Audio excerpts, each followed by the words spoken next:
Hey guys, we got episode number 121 of Bull here at AFTERBUZZ TV. Stay right with us. You're tuning into the destination for TV superfan discussion, AFTERBUZZ TV. And now, let the buzz begin. What's going on, guys? Welcome here to our Bull After Show on AFTERBUZZ TV, and it is just the two of us. Nadine is out tonight, as you can tell. She's working a production at the moment. Good for her. Always working hard here in LA. But it's just the two of us, Nadine and I here. It's gonna be a good show. It was very, oh fuck. Yeah, I was like. And now you got me swearing. I just blew it. I just shot an F-bomb. You cannot blame me for the fact that you just said fuck. Yeah, I can blame you for just saying it there. You had every opportunity to just say the F word. Because you said it. Now that opened me up to saying it because you said it. Moving on. I'm like, I am Chae. It is Chae Jones with me. It is Chae Jones, not Nadine. I'm like, I know we all look like Kevin, but damn. Well, tell everybody where they can find you on social media. We got a lot to get into. We do. Hey guys, I'm Chae Jones. You can find me at Real Chae Jones on Twitter and Instagram, and Love Shea Butter on Snapchat. Not bad. I am Kevin Ellis. You can find me on Instagram and Twitter at the Kevin Ellis. Well, it was a good show. We had It was a really good show. a new potential series regular introduced because we know that there's going to be a season 2 of Bull. But Eliza Dushku made her appearance on Bull tonight. I love her. And she's got a series option year 2, so we don't know whether or not she's going to be on year 2, but we know that she's going to be in the next 2 episodes. Yeah, to the season finale. Yeah. Till the season finale, so that's very exciting. She had a great character in JP Nunnally. What did you make of her character? Just like almost Bull's opposite. And then she kind of reminded me of Texas. She reminded you of Texas, like the Texas girl that we're talking about? Oh, okay. In the way like they can match with each other. Okay. And the sexual tension's just there. Right, the tension is quite obvious. I mean, from the start, they are, well, at least Bull is being a lot more flirtatious than she is. She's pretty hardline. She does the job. She's very intelligent. She has three different locations in three different states. 3 floors of an office. On 5th Avenue. Like, she is the real deal. And she shows it in the courtroom, too. And she's fantastic in every way and brings this gravitas litigator to the TAC team. No, I love it. She's like, I am a world class. Like, she's like, I'm letting you know exactly who you're dealing with right now. Oh, yeah. I am a world-class litigator. There is nobody's name I'd put in that hat except for mine. I'm like, queen, bow, it's done. My favorite line that she made is, the church is my courtroom is the church and I am the high priestess. I'm like, okay, that actually is the best line. Did you think that Bull was also, in a way, goading that response out of her when he went in there? Oh, 100%. Yeah, she was tricked in some ways into bringing out her ego for Bull because that almost made her more vulnerable, which is odd, but he played it right because right at the end of, so when he introduces her to the TAC war room, he initially is trying to play the nonverbal cues and he's, trying to touch her hair. She, whacks him away. He sits her down. But at the end, after he, again, starts bringing out her ego a little bit, she even loosens up a little bit, tries to touch his hair, and he shoots her away. It was a gem move on his part. I really want to see Diane and her in one room just to see knockout who'd win in that. Like, I seriously, because I'm just like, dude, didn't you go to Texas? You stayed there. We didn't touch on that. Yeah, there was. And I don't know how upset I am, or if I am upset, I'm just confused. It was very. It's an interesting character to bring into the fray because she is trouble. She's trouble for Bull. Mm-hmm. Because it can go so many different directions. We no longer have Miss Texas, possibly. Miss Texas moves up to New York finally. She sees that there is competition. and she thinks that maybe it's a good idea to start a life with Bull, and maybe JP gets in the way now. So there's a lot of different story arcs that they can make with this new character. Concerning their love interest. So it should be interesting going forward what they actually decide to do. I just want to put them both in one room and just see, because I feel like Texas is very fluent. In what regard? You know, one minute she's from Texas, next she's from New York. Like fluent just in the way she'll adapt. Mm-hmm. So I just want to see, once she's up against JP, just either if she's going to adapt or go on the attack. Okay. Yeah, it would be fascinating to watch. I think it would be great. Like two great lionesses to see. in one room, just like watching them go at each other.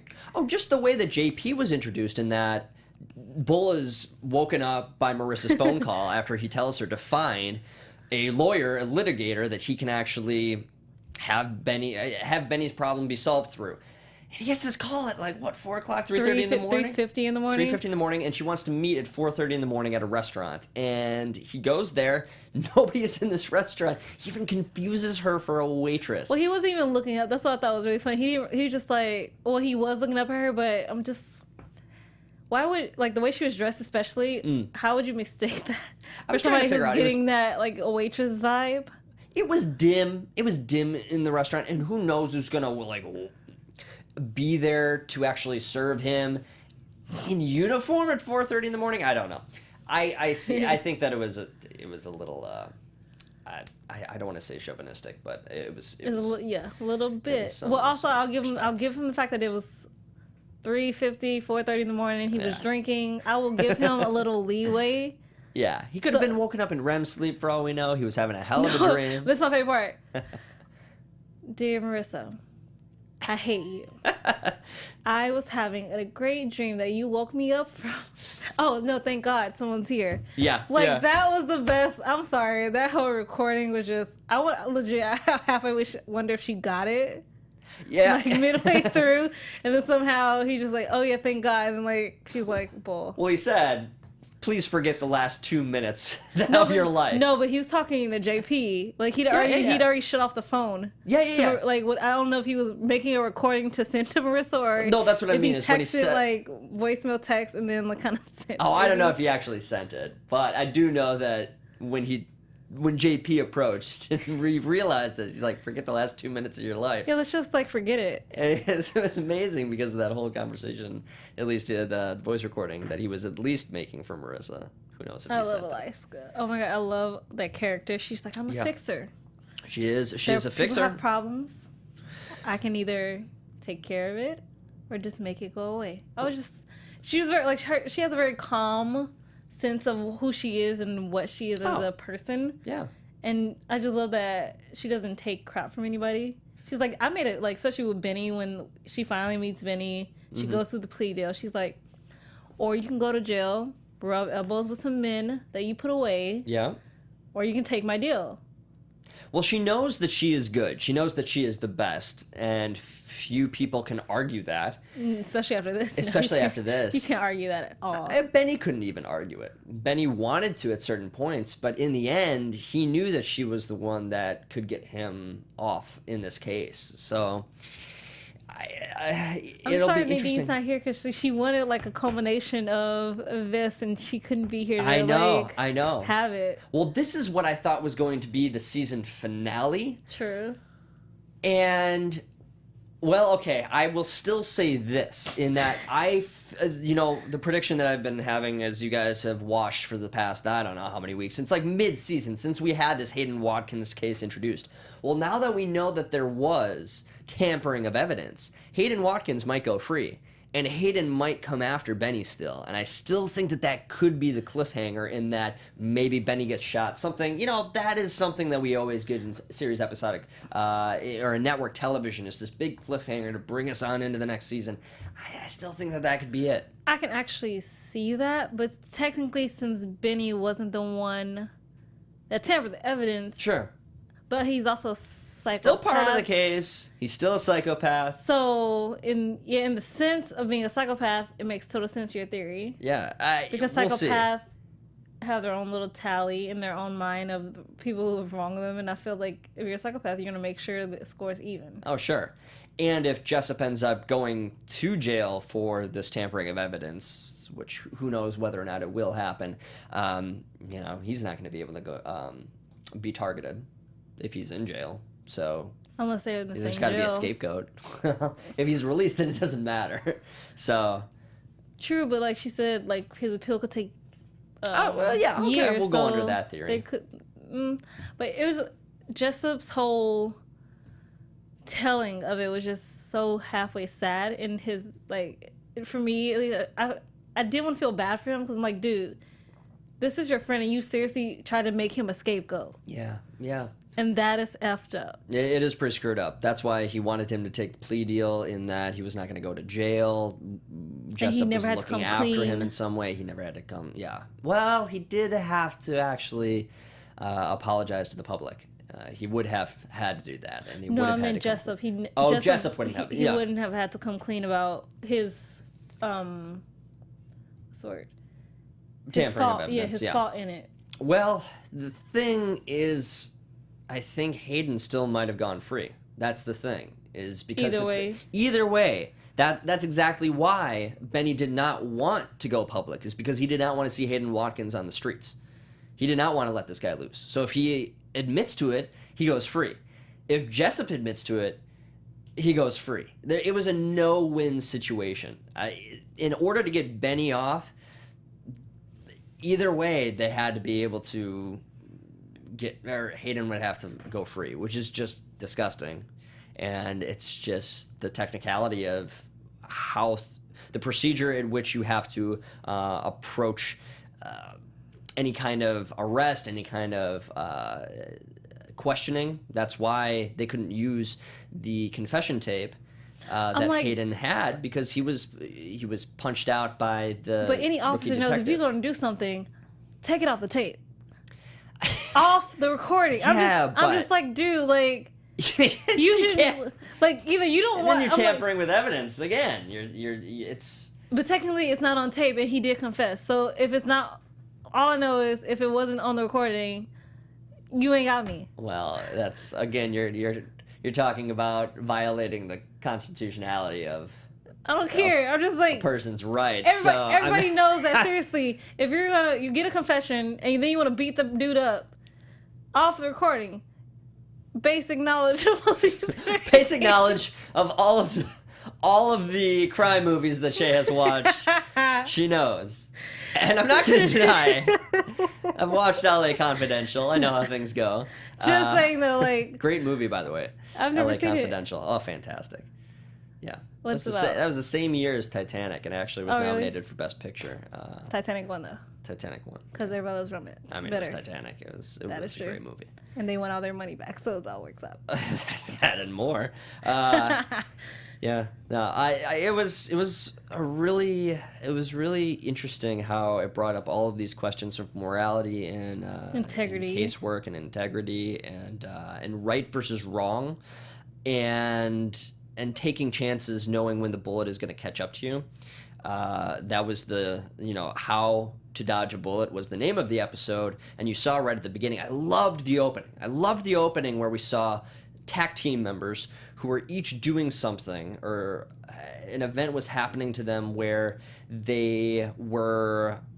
It was just something interesting. Where Danny, she took a pregnancy test. You had Cable, who was potentially going on a bad date. Stop right there. Because what about Wes? I'm going back to Wes for like 2 seconds for this. Like, why she meet some dude and you with Wes?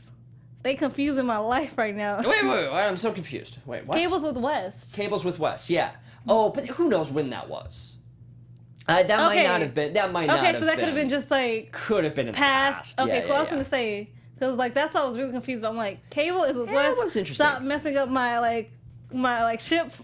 Yeah. You're messing with my ships that I love so much. Well, I agree with you in that they probably shouldn't have used Cable. They thought, oh, Cable's our young, youthful actress on the show. She can be the one that we throw on the Tinder date. Or maybe they didn't think nobody would catch it. Maybe like sometimes that might just like slide by somebody's. Yeah, I mean, it was interesting because they could have used Marissa because she's the single one on the show. So, I mean, of the other, I mean, they could have used Chunk. They could have done whoever they could have, but I mean, it was weird for Cable because she's got a guy. And I think that's what bugged me about that scene. I was just like, wait a second. Even though dude was obviously completely wrong for her, she totally dodged that bullet because dude was so rude to that waitress about some wine. Huge deal breaker. There's no need to yell at a waitress. Oh, if you're rude to the wait staff, that I used to be a server. And that's a red flag. That's a huge red flag. That's like that tells you something Simple right then and politeness. there. Oh yeah, 100%. I'm with you. So when you saw that, you knew Cable was she was dodging a bullet when she saw that. Chunk he dodged a bullet with the parking. It's gonna take a handicap spot. I think some people. I don't have a car, so I haven't yet to park in a handicap in LA or anything. But I think that's happened where they're just like, I'm just gonna park here. Hopefully, I'll only be like a minute, and maybe I won't get caught. Well, in all fairness, you saw that he had a bunch of stuff in his backseat. Like he was clearly unloading some stuff, and that's why. So. Catch him a break, but that actually makes sense. So I feel like if it were saying what happened with Cable or something in the past, that could be like when Chunk was like all fashion, like working for that lady. Oh, could have. Sure. That could play. We'll go under that theory. Past theories of how to dodge a bullet to present tense. For Wes's sake. I think everybody has like been glad they've dodged bullets. Around here. Oh yeah. It's and Benny in some respects dodged one, possibly. Well, technically, I thought the judge was funny at the end when he's like, "I think we're gonna do a 10-minute recess." The judge called for 3 different recesses at very integral times. At very integral times, like in my head, I'm like, either the judge is on the take, or you just got something to do for these. Because like the way he kept overruling her, I was just like. Are you working for the other side? Is that what this is about? Like, I was like, I just don't understand why you are overruling what she's saying. Oh, it was very interesting courtroom. We haven't seen something quite like that. Typically, the attorney the judge will kind of let things go the way they go. But I guess for dramatic effect, at least, we had a bunch of recesses. So especially right before she's gonna cross-examine Benny. Yeah, that was interesting because it really kept the jury hanging and let them, at least I would have been, as a defense, I would have been pretty ticked because I wouldn't have had that opportunity for rebuttal immediately to get that jury to think something else right away. It kind of saturated within them over the period of time that they had during recess. And, God, I would have been so peeved. But she actually humanized Benny in their eyes in that sense. She was brilliant. She was amazing. She's like, you're Catholic, right? Oh, it was the perfect thing to bring up. It really was. And it goes to show that the cases the case files that Jessup had provided, and it turns out that Jessup was the source that brought the information. And he gave himself up, which is just like, you could have just, that one you could have slid a little bit, like. I know. First of all, you admitted to giving past things, so I'm assuming you're about to lose your head of the Justice Department at this point. And then secondly, you tampered with evidence that you tried to plant on Benny. You know what's funny is that right when the episode began and we saw Benny and Bull walk on into the diner and we saw Jessup and Jensen in there, it was, to me, when they were introducing Bull to these two gentlemen, it was so, for me, I've watched so many movies, I've watched, so many crime dramas, that it was quite obvious that the second that they said that Jessup used to be an NYPD officer, just like sadly, the first thought that came into mind was the fact that he tampered evidence. Forgot about it throughout mid-episode. I'm thinking, where's the rest of this case going? I put that in the back of my head, but that was my first thought when I saw him too. And it turns out that it's true. Which is really interesting because like last week, I seriously figured out who did it like 30 minutes in. Really? And so right before we found out, I paused it, told Nadine, and then like legit, I was right. Nice. Right nice. after, I was like, I never figured out anything that fast ever. Like that was like such a first. Well so done. I wasn't really paying attention to like. So that was actually really cool that you kind of had that in your back burner. Oh, yeah. In the sense, because I was just like. okay, so they're meeting. I'm like, this is kind of halfway sketchy. Mm-hmm. The fact that they just randomly want to have a meeting with you. Yeah. The whole situation was just sketchy feeling. from the like, and then you sat down, and then as soon as they started bringing it up, why would you bring that up around Bull? One, you know who Bull is. Right. Two, you start talking about evidence and things pertaining to the case that Bull may not have known. Mm-hmm. So all that just leads me to this is a setup. And Bull suddenly knew. Order. Oh yeah. Oh no, when you see 2 big ass black SUVs pull up, just stop in the middle of the street on the other side, you would be suspicious too. Oh yeah, well he knew immediately. He's like, Benny, we gotta go. We gotta go. Put on your jacket. We need to leave. Like don't keep this conversation going no more because what's about to happen to you. Well, what did he think was gonna? Okay, I find that a little silly because Bull knows the order of things. He knows full well that Benny's not gonna be able to run from the cops, and he's not gonna send him on a plane to Mexico or anything like that. So I don't really know Bull's end game. Of course, he's just being a protective friend. It's his best friend. He's gonna try and do what he can, but it's kind of hilarious. I was like, what Bull gonna do? Walk you out the back? Like, yeah. What's your end game? I love how Marissa gave him the 2 ties, and he's like, no, that one's for Benny. I'm wearing it. So he gives Benny the like paisley blue one instead. I don't know what his thought process was for that. Yeah. To give him a pop of color, I don't know. Yeah. Who knows? Needed to show some fun side of Benny. It's not like he was trying to impress JP or anything and like then, that. Like, she wasn't in the storyline. Like even in the courtroom, the first time was a setup when it was just supposed to be a misdemeanor. Mm-hmm. Like you had the girl's parents there. Why? A civil rights violation. That's what they had said. It was a civil rights violation and plus tampering with evidence. And tampering evidence. In doing so, I mean, it was tampering of evidence, which was apparently a civil rights violation. But I thought the civil rights violation was because he didn't tell about the phone call. Oh, possibly. Honestly, I forget.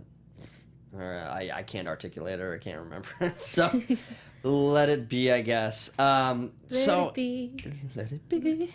I love Beatles. Okay. Oh, God, yeah. So just overall, what are you expecting?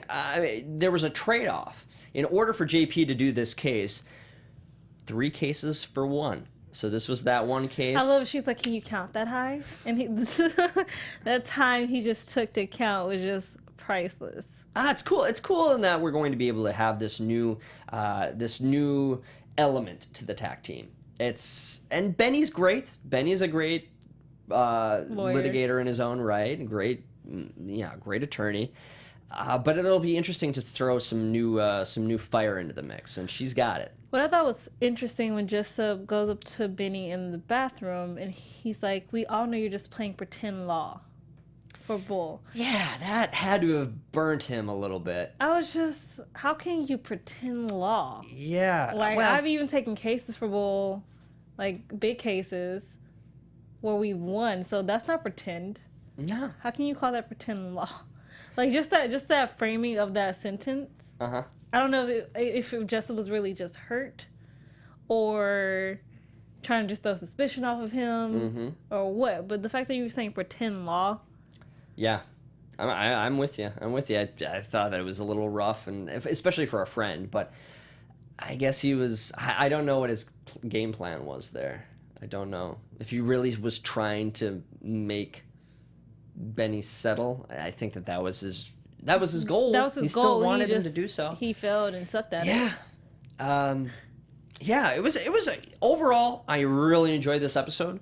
I thought that it brought some great things that we haven't seen recently, and I think that JP is a great character. It'll be so interesting to see how this team now operates and how we're going to see the storylines. Who doesn't really understand the science. She doesn't understand the science at all. Of the trial science. At all. And she, even in the moment, wasn't too... She still doesn't believe much in it. Still, in this case, there's nothing in her... If you're JP, you're thinking, this trial science has done nothing for me.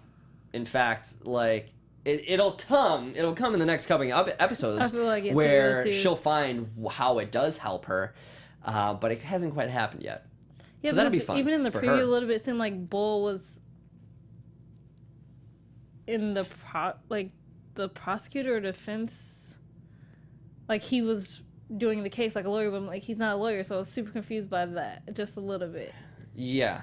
I'm like, are you stepping in as counsel? Like, can you do that? You're a psychologist, so I don't understand. It's going to be fascinating to see how the writers balance out all of these characters now, because you have so many strong characters that they can play off of, and some episodes you're going to have some characters rise, some characters barely do anything. This episode, Danny and Cable barely did anything. Chunk didn't do anything. Chunk didn't really do anything either. I'd love to be them, making however much money they're making, just to kind of, chill They're for an paid episode. well, so. They're paid handsomely. Especially living in New York. And living in New York. Not a bad perk.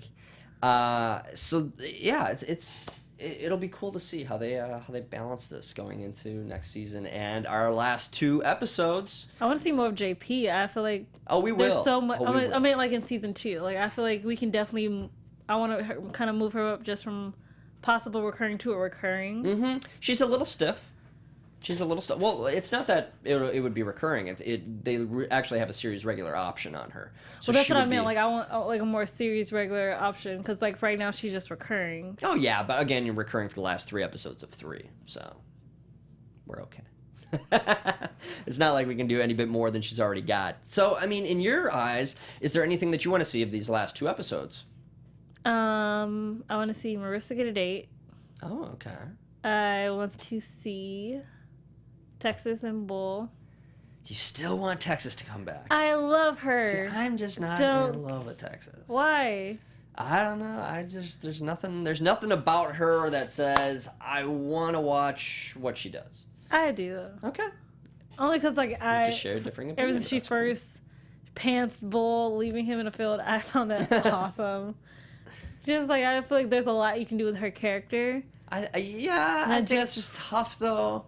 I think it's just tough with the long distance relationship thing. If she came to New York, okay, how well would then she I'll say this. adapt? I want her to visit more in New York, Okay.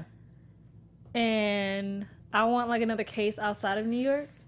Yeah, that would be nice to have a case outside and to travel to Maybe in one of JP's other state travel offices. somewhere interesting. Like, just travel somewhere interesting that's totally out of the loop. Maybe somewhere in LA. Here in LA, you Something have out of a Bull's Hollywood scope. murder or something like that, where you have a that'd be awesome. celebrity, like a domestic murder or something like that. And I was like old school Hollywood mystery murder. I think it would be right up Bull's alley. Yeah, you But would I also enjoy want that. him to be super challenged. I want him to, when he comes to a case for at least season 2, what I want to see is a case that Bull can't really predict.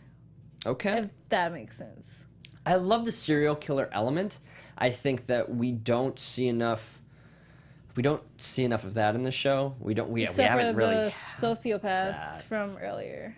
Yeah, we really just haven't had this really like gruesome killer where you have a couple of murders throughout.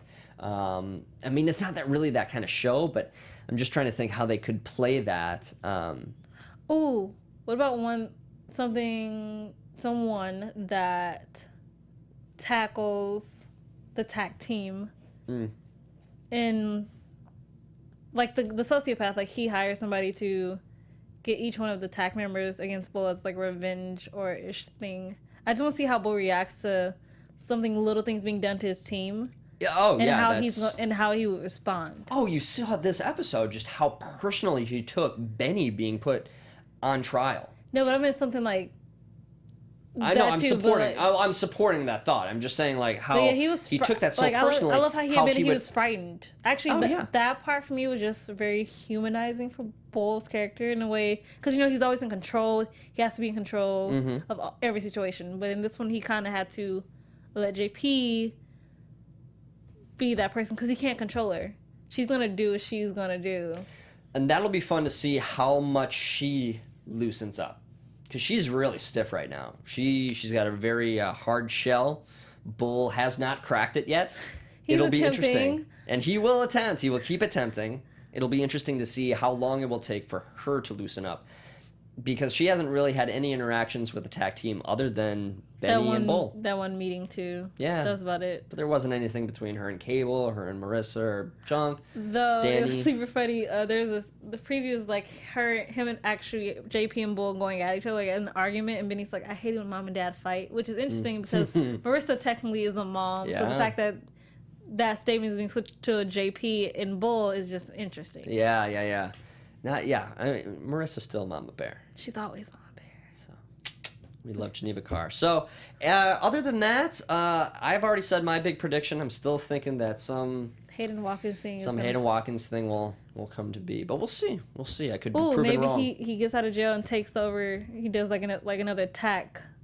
Another murder separately. No, that too. I mean, like he comes to attack and sort of does like what that girl did without the bomb, but like he kind of takes over, like hostage. Oh, interesting. Hostage attack. Huge hostage attack. Interesting. Okay, that could also be something.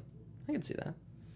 Cool. Well, Chae, not Nadine. Please tell everybody where they can find you on social media. Hey guys, I'm Chae Jones. You can find me at @RealChaeJones on Twitter and Instagram, and this lovely man next to me. Thank you. I am Kevin Ellis. You can find me on Twitter and Instagram at @TheKevinEllis. Guys, thanks for joining us. We didn't have anybody in the chat room this week, but please always know you can hit us up in YouTube during the live show. We will see you guys next week. 2 more episodes left. Nadine will be back. We are super excited. We love the show. We love you guys. Always tune in. YouTube, iTunes, SoundCloud. You guys know you can find us everywhere. Take care, guys. See ya. Bye, guys. From executive producers Maria Menounos, Kevin Undergaro, Phil Svitek, and the entire AfterBuzz TV staff, we would like to thank you for listening to the AfterBuzz TV network. To watch or listen to other after shows and post comments or questions, be sure to visit AfterBuzzTV.com. I'm Sir Richard Wentworth, and this has been a presentation of AfterBuzz TV. Bye you later. The views expressed herein are those of the hosts only and do not necessarily reflect the views of AfterBuzz TV or its owners or principals.